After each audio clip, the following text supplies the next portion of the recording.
Oke, selamat pagi. Eh, Materi kita pada hari ini adalah mengenai keluarga dan kelompok acuan yang biasanya eh, dijadikan patron oleh konsumen ataupun maupun diri kita sendiri. Jadi rumah tangga itu adalah yang terdiri dari semua orang yang hidup dalam suatu unit tertentu. Ada keluarga inti, ada keluarga besar, ada keluarga inti yang terpisah. Keluarga inti ya biasanya ayah, ibu, dengan 2 orang anak yang ada di gambar sini. Untuk keluarga besar mungkin dari masing-masing dari keluarga ayahnya, dari keluarga ibunya, lalu keluarga inti yang terpisah. Keluarga inti yang terpisah itu mungkin yang satunya sedang kerja di luar kota, mungkin bertemunya hanya beberapa kali gitu. Intinya adalah keluarga, tapi terpisahkan oleh jarak. Lalu rumah tangga keluarga itu ada juga dari pasangan menikah, lalu tipikalnya mereka sudah menikah dengan anak-anak yang ada di rumah, lalu menikah dengan tanpa ada memiliki anak, lalu mungkin ayah dan ibu yang single ini adalah janda dan duda.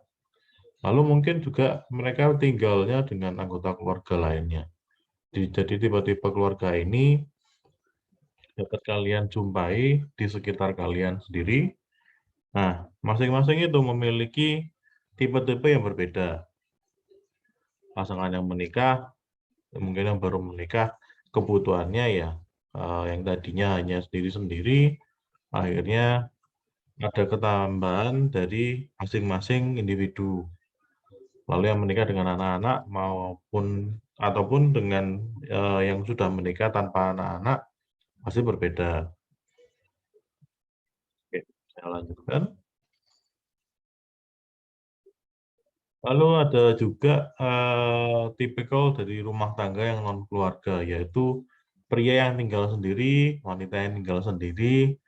Ya ini yang ada di gambar itu ya jomblo ya, atau mungkin sama seperti kalian yang sedang ngekos. Ya berarti kan masing-masing tipikalnya adalah tipikal yang sedang mandiri atau mungkin lagi belajar mandiri, dan juga ada yang non keluarga lainnya. Tentu saja seperti yang tadi, untuk ayah single dan ibu single mungkin ada yang sudah punya anak, itu pasti berbeda dengan yang ini. Pria tinggal dengan yang sendiri dan wanita tinggal sendiri. Karena begini, yang sudah menikah dengan yang belum menikah itu kan pemikirannya pasti berbeda. Ataupun yang sudah menikah lalu tipikalnya tadi mungkin yang ingin menyendiri lagi ya pasti juga berbeda. Jadi tipe-tipe konsumen itu harus bisa kalian lihat bagaimana sih cara mereka itu menyenangkan diri mereka sendiri, kan begitu. Ataupun memenuhi kebutuhan individu mereka itu gimana. Mungkin yang biasanya sendiri ya ala kadarnya, biasanya kan seperti itu. Mau makan apa terserah. Kalau sudah berkeluarga ya yang jadi perannya itu mungkin biasanya kebanyakan ayah, atau mungkin yang biasanya tahu kondisi keluarganya, yang biasanya di rumah terus, yang kondisi anaknya mengerti ya mungkin ibunya, jadi begitu.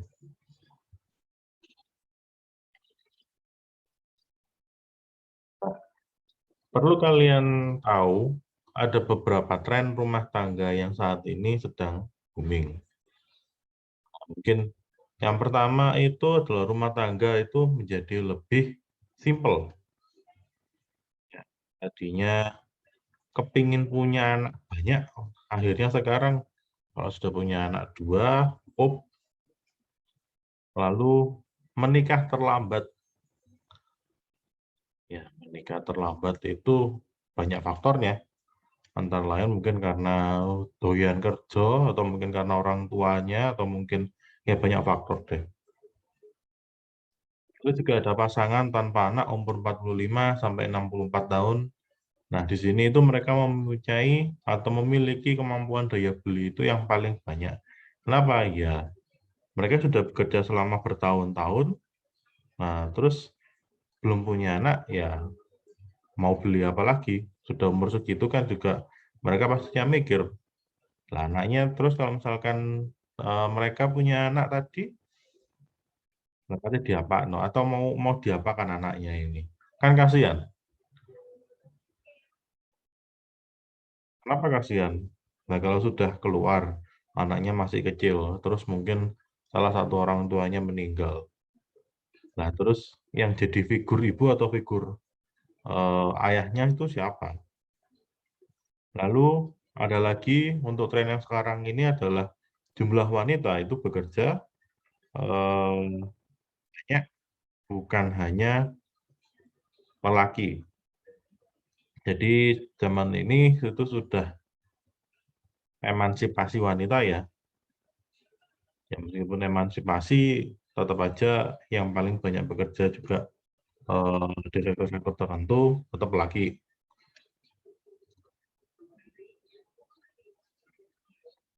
Lalu kita masuk lagi ke dalam pengambilan keputusan dalam keluarga. Nah, pengambilan keputusan itu bisa jadi bukan hanya pemakai dan pemelihara produk atau suatu keadaan keluarga berbeda keadaan atau konfigurasinya satu dengan yang lain. Tentu saja seperti ini. Contohnya, yang tadinya segala keputusan itu tergantung dari ayahnya. Ada juga mungkin yang lainnya lagi adalah keputusan itu oleh ibunya. Ada lagi juga yang keputusan itu sama-sama untuk kepentingan bersama. Tujuannya apa? Ya tetap aja tujuannya adalah untuk memenuhi kebutuhan dari keluarga itu sendiri. Tentunya ada plus minusnya ya. Kalau misalkan yang ayahnya ya mungkin yang anak-anaknya nggak suka ya mau nggak mau harus nurut. Atau mungkin yang satunya karena ibunya lebih ada di rumah, mereka atau dia tahu mengenai situasi dan kondisi yang ada di rumah, makanya dia lebih diserahkan tanggung jawab untuk memberikan keputusan, atau mungkin juga yang tadinya masing-masing itu tadi menjadi satu kesatuan. Jadi saling-saling membutuhkan, sama-sama memberikan pendapat. Oke, saya lanjutkan kembali. Nah, ini pengaruh relatif pengambilan keputusan. Ada keputusan yang tadi saya bilang didominasi oleh suami. Ada juga keputusan yang didominasi oleh istri. Nah, ada juga keputusan secara otonomis atau ya sama-sama saling memberikan atau sinkron. Tentunya untuk yang didominasi istri, ya seperti yang kita tahu ya, mau A, mau B, tetap pilihan dari istri. Sama seperti yang didominasi suami, A, B, C, D, tetap pilihan suami yang diutamakan.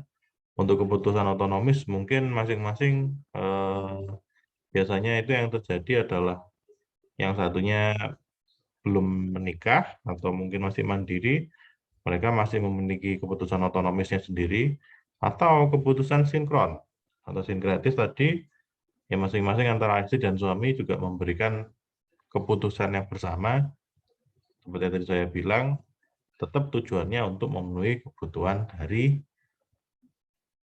keluarga. Nah, ini ada namanya laki-laki istiqomah. Kalau di sini itu yang didominasi istri adalah ikatan suami takut istri kalau di rumah, namanya laki-laki istiqomah.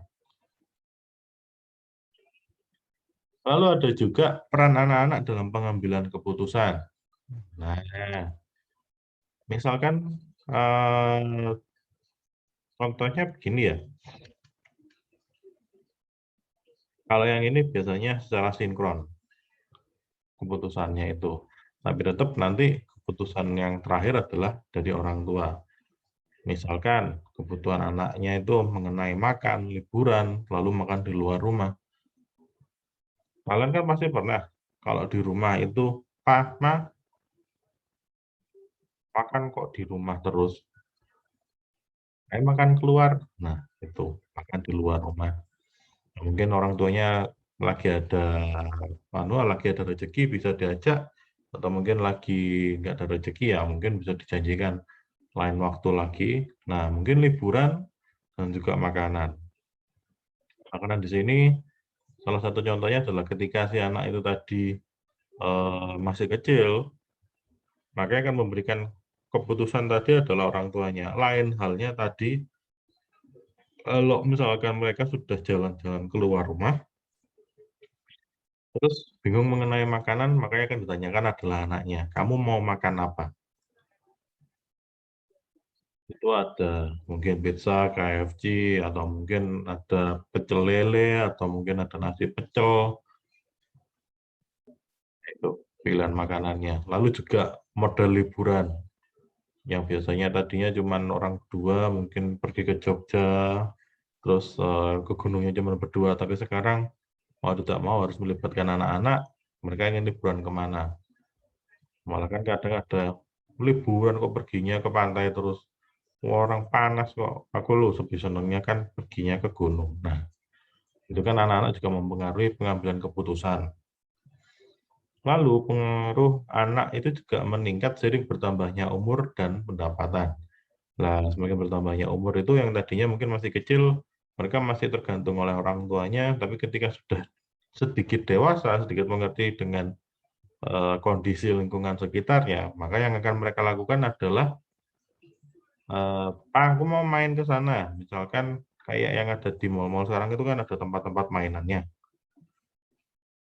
Nah, kalau masih bayi mungkin mereka mainnya sama orang tuanya ya, tapi kalau sudah dewasa seperti itu, ya sudah, biasanya orang tuanya akan memberikan keputusan, "Kamu main di situ mau, silahkan, nanti jam sekian harus sudah selesai, kita ketemu di sini." Nah, itu dilihat lagi dari pendapatannya. Pendapatannya orang tuanya mungkin berada atau, rezekinya banyak, ya tadi mungkin masih diperbolehkan, tetapi akan berbeda lagi kalau, eee, pendapatannya mungkin kurang atau mungkin bisa juga lingkungan di tempat anak itu bermain itu berbeda. Yang tadinya mungkin pendapatannya banyak, bisa main ke mall, ke salah satu tempat bermain di sana itu, mereka sudah merasa puas, tetapi juga ada, yang biasanya mainannya mungkin main kelereng ya, itu sudah sangat-sangat puas bagi anak-anak itu. Atau juga mungkin, eee, permainan-permainan yang tidak mengeluarkan biaya begitu, itu zaman dulu ya. Tapi kalau sekarang ya, yang seperti kita ketahui ya anak-anak seringnya mainnya di gadget, ada main Mobile Legends, main Free Fire, ya main-main modelnya yang lagi hype sekarang deh. Kalau yang modelnya seperti itu kan bukan dari pendapatan, tetapi, mereka cenderung melihat apa yang sedang in saat ini. Nah, untuk masalah pendapatan itu tadi, apakah orang tuanya itu tadi memang berada, jadi mereka akan membelikan, apa namanya, kreditnya tadi itu, atau mungkin ya kalau misalkan beli kredit yang cuman berapa diamond kan masih murah, mungkin orang tuanya nggak ada masalah deh. Tapi kalau anaknya tadi, sudah ngerti terus kepingin beli sesuatu barang yang lebih mahal lagi dan kredit atau diamond-nya tadi itu mahal, ya mau gimana kan nggak bisa. Oke, sekarang kita masuk kepada kelompok. Jadi kelompok itu merupakan serangkaian individu yang berinteraksi satu dengan yang lain. pada periode yang sama, sharing kebutuhan dan tujuan. Jadi kalau kita lihat di sini tujuannya kelompok itu apa? Nah, misalkan salah satu grup perusahaan itu ingin melakukan outbound ke Malang atau ke Bogor atau mungkin ke daerah-daerah gunung sana. Kebutuhannya apa? Nah, yang pertama mungkin refreshing.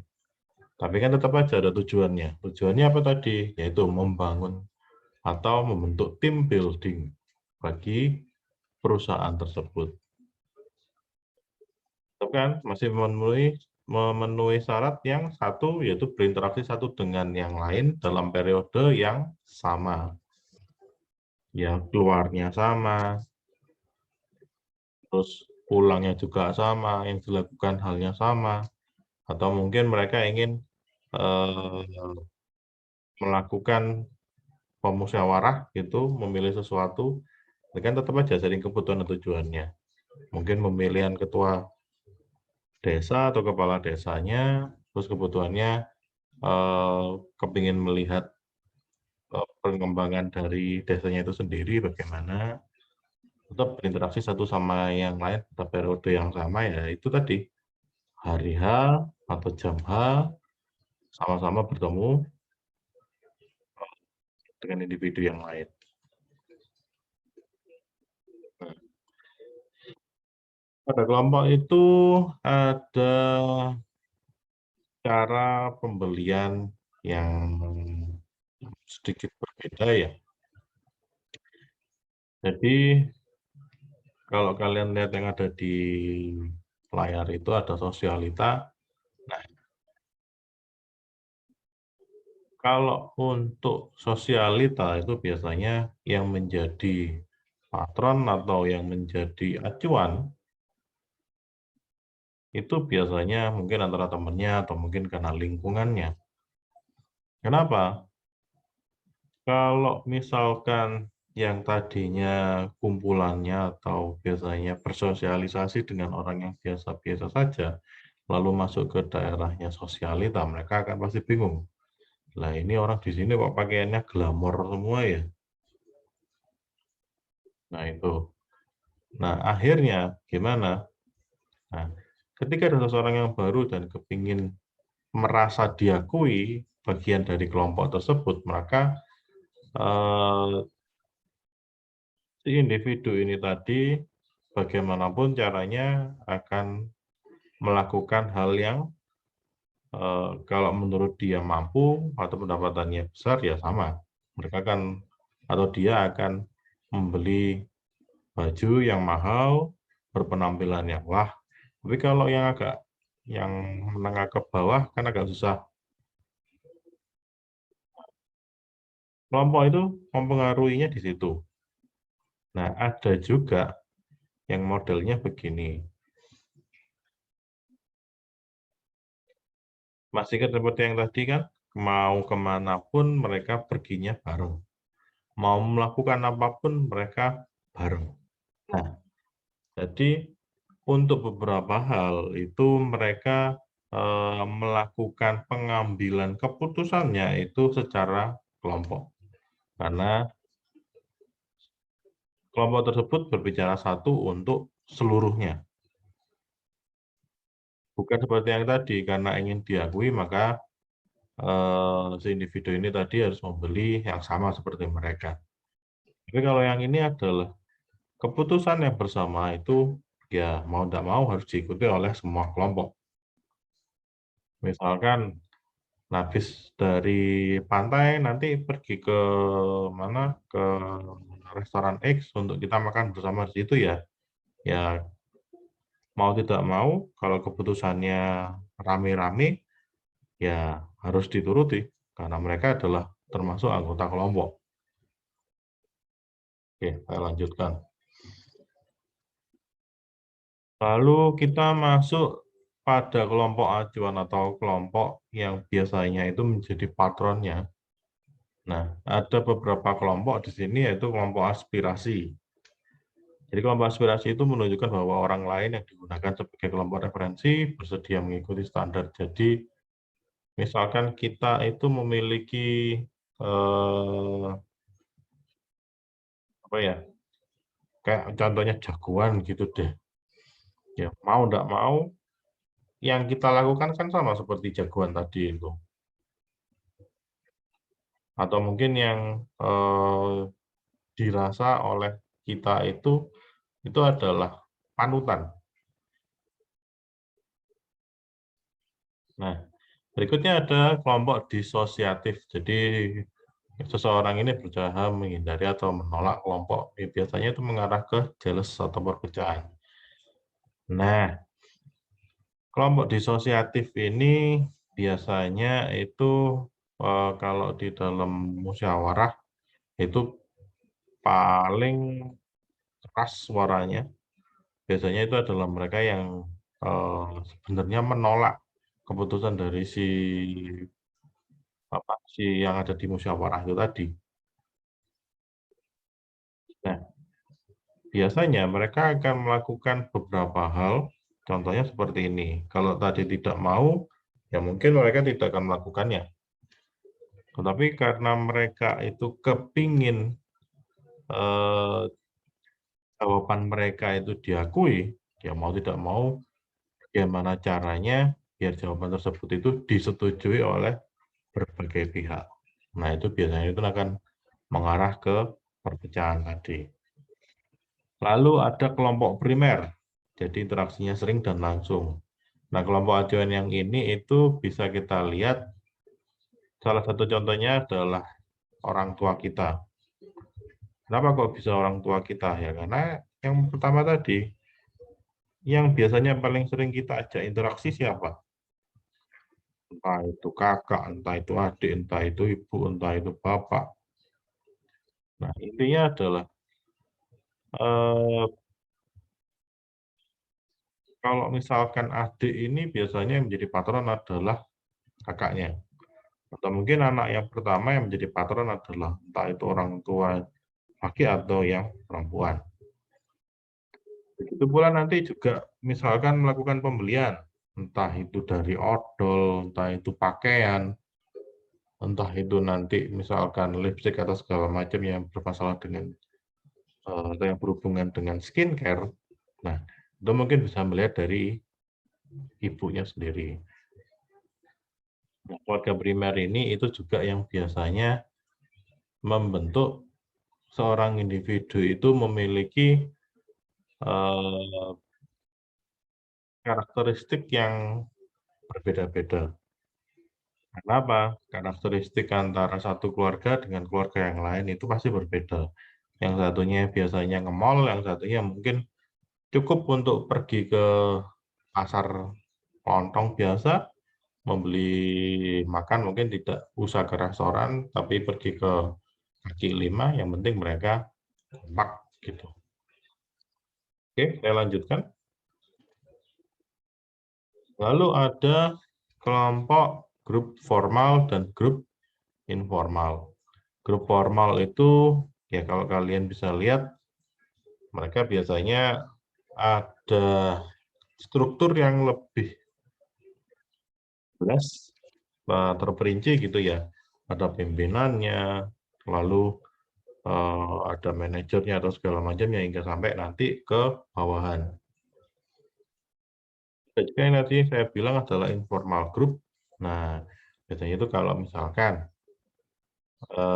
kita di sekolah nih, setelah keluar dari sekolah, kita kan punya kelompok bermain. Atau mungkin kita mau melakukan kerja kelompok. Nah, kerja kelompok inilah itu merupakan grup informal. Jadi di situ tidak ada yang namanya atasan, ya semuanya sama. Perannya apa ya tetap sama semuanya. Bahkan mungkin yang tadi eh, untuk mengerjakan tugas sekolahnya, ada yang bilang saya kerjakan nomor 1, saya kerjakan nomor 2. Tapi di situ mereka biasanya tidak memiliki yang mana yang menjadi ketua atau mana yang menjadi pimpinan, mereka semuanya saling bekerja sama. Oke. Berikutnya, nah ini kita masuk ke proses pengaruh kelompok. Jadi kelompok ini mempengaruhi orang-orang dengan cara yang pertama itu memberikan norma. Norma di sini itu adalah adat istiadat yang biasanya dilakukan, lalu juga menyediakan informasi. Nah, ada juga mendorong mereka untuk mengekspresikan jenis nilai tertentu. Misalkan ketika kalian yang ada di Bali itu berbeda pasti dengan yang ada di Jawa, meskipun masih berdekatan. Orang antara satu kota dengan kota yang lain yang bersebelahan itu juga biasanya kan normanya berbeda. Nah, menyediakan informasi. Di sini bisa kita lihat, mungkin yang di daerah Malang itu yang paling laku itu adalah buah apel. Nah, informasi mungkin yang ada di Surabaya itu lebih cenderung ke buah pepaya. Nah, di situ bisa kita lihat mana sih yang bisa menjadi mungkin oleh-olehnya. Seperti yang kita ketahui, kalau misalkan kita sudah nyebut Malang, oleh-olehnya adalah apel Malang. Tapi kalau sekarang ya kalau mau beli oleh-oleh bukan hanya apel Malang aja, entah itu ada keripiknya, ya banyak deh. Nah, pengaruh-pengaruh yang ada ini itu biasanya membentuk ciri khas dari suatu daerah. Misalkan kalau kita sudah masuk ke Jawa Tengah, ternyata orang-orangnya itu modelnya adalah mungkin lemah lembut atau ya sejenis seperti itu. Maka muncul yang namanya mendorong mereka untuk mengekspresikan jenis nilai tertentu. Ya mungkin yang ada di Pulau Jawa, kalau ketemu sama orang yang lebih tua, agak menunduk, kalau waktu mau lewat, kan modelnya sama seperti itu. Lalu pengaruh kelompok lebih besar untuk barang publik, tidak sebesar barang pribadi. Nah, maksudnya di mana? Biasanya untuk pengaruh kelompok itu bisa dilihat yang lagi hype sekarang, kalau mereka itu senang dengan K-pop, barangnya misalkan ada yang suka dengan BTS gitu ya. Nah, barang-barang yang berhubungan dengan BTS itu pasti akan lebih laris daripada ya misalkan dia kepingin beli bolpen sendiri begitu. Meskipun beli bolpen pun tetap yang dicari adalah yang mungkin ada gambarnya personalnya dari BTS tadi itu. Atau mungkin yang biasanya kalau kalian lihat doyan bermain gunpla, nanti gunpla ya. Nah, di situ barang ini atau si gunpla ini yang seperti kita tahu itu sudah mahal, ngerakitnya juga lama dibandingkan dengan barang pribadinya dia sendiri. Misal ya itu tadi, yang paling sederhana adalah mau beli baju apa sembarang kalir, itu biasanya lebih cenderung untuk menyimpan duit untuk membeli si gunpla ini tadi. Jadi untuk yang pribadi itu ya sudah bisa pakai celana aja cukup kok. Nggak perlu modelnya yang macam-macam. Yang penting barang saya yang ini saya bisa pamerkan ke grup saya. Itu. Lagi kita bisa melihat dari pengaruh normatif, informasional, dan nilai ekspresi. Untuk pengaruh normatif itu terjadi ketika standar kelompok mempengaruhi perilaku individu. Seperti yang barusan saya contohkan tadi, ketika kita ingin diakui oleh kelompok yang kita ingin masuk ke sana, ya mau tidak mau, biar kita diakui adalah sebagai kelompok mereka, itu pun pasti akan mengubah perilaku kita atau individu tersebut agar sesuai dengan standar kelompok yang dituju. Lalu pengaruh informasional. Nah, di sini ketika kelompok memberikan informasi yang sangat kredibel yang mempengaruhi proses pengambilan keputusan. Pengaruh informasi itu bisa kita lihat ketika kalian ada di toko, Terus sebut aja kalian kepingin beli HP, misalkan dengan RAM yang besar, harganya murah, lalu stoknya ada di toko, bukan barang kalau yang biasanya guyonannya itu barang gaib.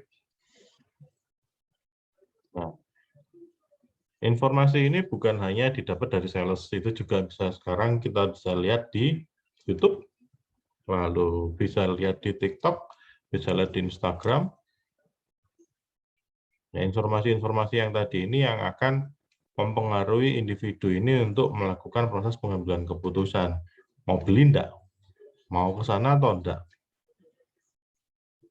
Gitu. Lalu ada yang terakhir adalah pengaruh nilai ekspresif. Jadi konsumen itu menganggap kelompok referensi memiliki nilai dan sikap konsumen tertentu. Jadi misalkan kelompok konsumen ini referensinya adalah kan